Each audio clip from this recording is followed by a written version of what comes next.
In the annals of World War II, certain names evoke immediate horror. Auschwitz, Treblinka, Sobibor. Yet, another name, less widely known in the West, stands as a chilling testament to human depravity: Jasenovac. This brutal complex of camps, located in the independent state of Croatia, became a site of unimaginable suffering. Tens of thousands were systematically slaughtered within its confines. The victims were diverse, yet united in their persecution. Serbs, Jews, Roma, and political opponents of the regime were all targeted for extermination. The perpetrators were not foreign invaders, but local fascists. The Ustaše, an ultranationalist movement, orchestrated this horrific campaign of violence. Jasenovac is often referred to as their Balkan Auschwitz. This comparison underscores its role as a death camp, designed for mass murder. It is recognized as one of Europe's most infamous death camps, a dark stain on the history of the Second World War. Its legacy continues to resonate with profound sorrow and controversy. The grim story of Jasenovac begins with the dismemberment of Yugoslavia. In April 1941, Nazi Germany and Fascist Italy invaded and swiftly conquered the kingdom. From the ashes of the defeated state, a new entity emerged. The Independent State of Croatia, or NDH, was established as a puppet state under Axis patronage. This new state was not truly independent. It was ruled by the Ustaše, a radical fascist and ultranationalist movement that had long harbored extreme anti-Serb, anti-Semitic, and anti-Roma sentiments. At the head of this brutal regime was Ante Pavelić. As their poglavnik, or leader, he wielded absolute power and directed the Ustaše's genocidal policies. The Ustaše ideology was chillingly clear. Their primary goal was to create an ethnically pure Croatian state, free of perceived enemies and minorities. This vision translated into a horrific policy towards the Serbian population. The Ustaše openly declared their intention to eliminate Serbs from Croatia. Their infamous directive was to kill 1/3, expel 1/3, and forcibly convert 1/3 of the Serbian Orthodox population to Catholicism. This was a blueprint for ethnic cleansing and genocide. Beyond Serbs, other groups were also marked for extermination. Jews and Roma people were systematically targeted, mirroring the genocidal policies of Nazi Germany. Additional targets included Croat communists and dissidents. Any individual or group perceived as an enemy of the Ustaše state faced severe persecution, imprisonment, or death. The NDH received crucial external support from its patrons. Both Adolf Hitler and Benito Mussolini endorsed and aided Pavelić's regime. The independent state of Croatia quickly gained a reputation for its own brand of brutality. Its violence was often more visceral and unrestrained than even that of its German allies. With the establishment of the NDH, the Ustaše unleashed a wave of terror across the countryside. Their ultranationalist ideology fueled widespread violence against minority populations. Villages were burned to the ground, their inhabitants often massacred or driven out. Homes and livelihoods were systematically destroyed. Serbian Orthodox churches, symbols of a targeted faith, were desecrated and demolished. This destruction aimed to erase the cultural and religious identity of the Serbian community.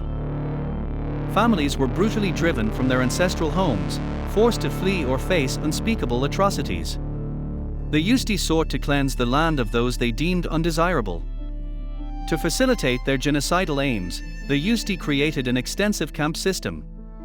These camps served as instruments of terror, imprisonment, and mass murder. Within this network of brutality, Jasenovac emerged as their crown of horror. It became the central and most notorious site of extermination. Jasenovac was one of the largest concentration camps in Europe not directly run by the Germans. Its scale and purpose were unique among Axis satellite states. The camp complex was established in August 1941, just months after the NDH's formation. Its creation signaled the Ustaše's commitment to their genocidal agenda. Unlike many concentration camps, Jasenovac's primary purpose was not forced labor. Its central function was the systematic extermination of its prisoners. Survivors often referred to Jasenovac as the Camp of Knives. This chilling nickname speaks to the primitive and brutal methods of killing employed there. Killings were frequently carried out by hand, with extreme savagery. This personal, intimate violence distinguished Jasenovac from other death camps. In stark contrast to Auschwitz, which relied on industrial gas chambers for mass murder, Jasenovac employed raw, visceral brutality. The Ustaše preferred direct, hands-on methods of killing. The weapons used were often crude and horrifying. Knives, mallets, axes, and hammers were common instruments of death. Guards engaged in sadistic practices, including killing contests. These depraved competitions highlight the extreme dehumanization and cruelty prevalent within the camp. Entire families were executed without mercy. Serbs, Jews, Roma, Muslims, and Croat opponents of the regime faced collective annihilation. Women and children were not spared from the atrocities. They were subjected to the same horrific violence as men, often suffering even more vulnerable fates. Disturbingly, specific children's camps were established within the Jasenovac complex. This practice was virtually unheard of elsewhere in the Nazi-occupied territories. The daily realities for prisoners were a living nightmare. Starvation, forced labor, and rampant disease were constant threats. Sadistic torture was commonplace, inflicted for sport or to extract information. The suffering endured by prisoners was immense and unrelenting. Estimates of casualties at Jasenovac vary, but all figures are staggering. Between 80,000 and 100,000 victims are believed to have perished by the war's end. Some estimates place the number significantly higher. Even amidst the Ustaše terror, resistance movements emerged. Many Croats, appalled by the regime's atrocities, joined Tito's partisans.